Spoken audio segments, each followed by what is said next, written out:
Gresik, kota di pesisir utara Jawa Timur, menyimpan berbagai catatan sejarah masuknya Islam pertama kali di Pulau Jawa pada sekitar abad ke-11.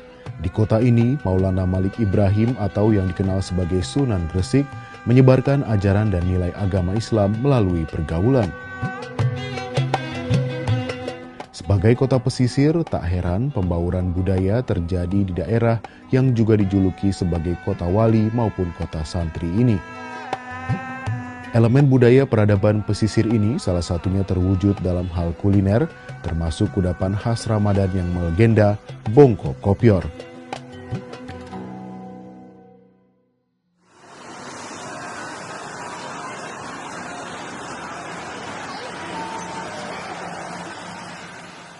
Bulan Ramadan menjadi spesial bagi masyarakat Gresik. Tak hanya kemunculan kembali ornamen damar kurung, kudapan legendaris nan langka Bongko Kopior turut mewarnai bulan Ramadan di Gresik. Salah satunya adalah Bongko Kopior Bu Fatonah. Bongko Kopior yang sudah melegenda di Desa Manyarejo, Kecamatan Manyar, Kabupaten Gresik, Jawa Timur. Resep yang ia kantongi merupakan resep turun-temurun dari ibunya. Yang jualan dulu itu Waji ada. Terus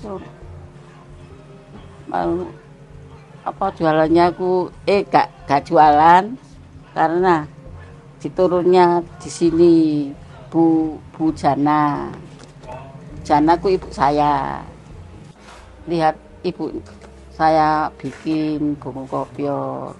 Bahan-bahannya apa?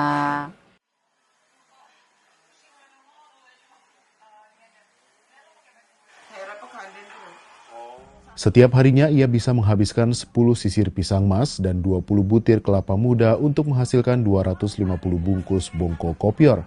Dengan harga Rp8.000 per bungkus, ia menjualnya kepada orang yang memesan langsung atau kepada para penjual takjil di daerah Pasar Manyar. Kehadirannya yang hanya 1 tahun sekali juga menjadikan Bongko Kopior sebagai takjil incaran warga. Secara fungsi, untuk takjil ini memang penting. Rasulullah meminta dan menganjurkan kalau takjil kan makanlah makanan yang manis-manis. Nah ini sudah manis legit lagi. Jadi sudah lebih dari sunnah ini. Ya, nah, menarik sekali. Sehingga ketika sebelum berangkat sholat maghrib, ya, berbuka puasa dengan takjil yang manis ini sudah cukup. Bahkan sampai tarawih pun belum makan atau belum berbuka dengan makanan yang berat, sudah cukup untuk energi orang-orang beribadah di bulan Ramadan. Tak ada yang tahu pasti kapan tepatnya kudapan ini lahir. Namun dalam buku berjudul Kota Gresik 1896 hingga 1916, Sejarah Sosial Budaya dan Ekonomi karangan Umar Zainuddin disebut bahwa Bongko Kopior merupakan suguhan orang kaya Gresik pada masa lalu. Kudapan manis nan legit ini sudah cukup lama eksis di daerah Gresik. Bongko Kopior merupakan modifikasi dari kudapan Bongko yang memang terlahir di Gresik. Awal mula lahirnya Bongko Kopior itu dimulai dari lahirnya Bungko. Bungko ini dengan Bongko Kopior yang membedakan Bungko ini lebih padat. Soal isian hampir sama, tapi nanti ada mix di Bongko Kopior dengan berbagai macam ragam makanan yang dijadikan satu. Kalau awalnya dulu kan Bongko biasa, itu memang agak berat karena lebih padat. Memang makanan-makanan ini kadang-kadang Bongko itu digunakan oleh masyarakat yang punya pekerjaan nelayan itu untuk sangu di laut.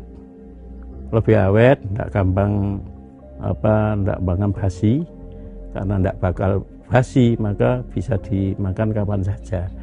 makanan ini cukup berat. Artinya satu bungku aja cukuplah untuk energi karena manisnya, karena tepungnya yang padat dan sebagainya. Nah, kemudian di bulan Ramadan ini lebih ringan sehingga lahirlah bungku kopior tadi yang diutamakan manisnya. Bongko kopior sendiri terbuat dari campuran santan, roti, daging kelapa muda atau kopior, nangka, dan juga potongan pisang mas. Lalu bahan-bahan tersebut dibungkus di dalam daun pisang dan dikukus selama lebih kurang 15 menit. Kalau bungko ini kan semacam kolak tapi dibungkus daun pisang yang daunnya harus dibakar dulu supaya lembek. Jadi manusia jangan keras-keras lah gitu ya. Kalau daunnya ini kasar, dia akan mudah sobek. Tapi kalau lembek, dia akan awet. Tadi saya bilang kalau dibawa keluar, dibawa bekerja dan sebagainya itu akan awet karena daunnya sudah dibakar. Ini semacam bahan pengawet alami yang tidak dipikirkan oleh masyarakat modern.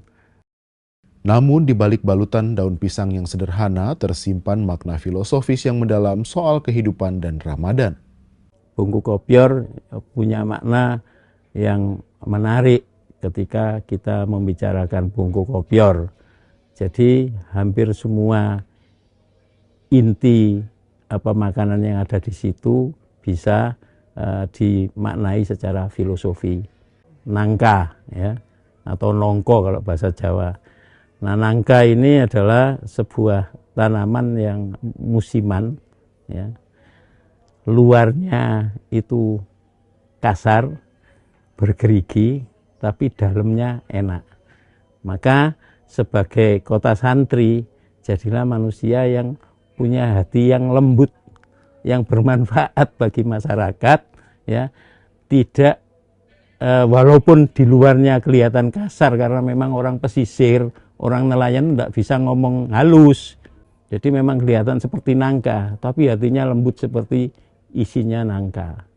Ya. Kemudian ada bubur sagu mutiara. Ya. Jadi bagaimana kita hidup untuk menjadi mutiara di masyarakat, bermanfaat bagi sebanyak-banyaknya umat. Makanya ada sagu mutiara. Gedang atau pisang, ya. Gedang digeget titik edang, dimakan bisa berbagi. Apa yang kita makan harus ada yang dibagi. Itu filosofi dari sodako. Jadi rizki kita sebanyak apapun ada hak orang lain yang ada di situ. Oleh karena itu namanya bungku kopior, lahirnya di bulan Ramadan, bulan penuh hikmah, ya, bulan yang penuh barokah, ampunan, maghfirah Allah SWT. Sehingga mudah-mudahan dengan bungku kopior ini masyarakat bisa lahir kembali fitri di bulan fitri, di bulan Syawal, di hari Idul Fitri. Lebih dari sekadar takjil penyegar berbuka puasa, bongko kopior seperti mengingatkan kembali nilai-nilai religiusitas masyarakat Gresik. Kehadiran sebungkus bongko kopior menjadi sarana warga memaknai intisari Ramadan, yakni untuk berbagi dan kembali fitri.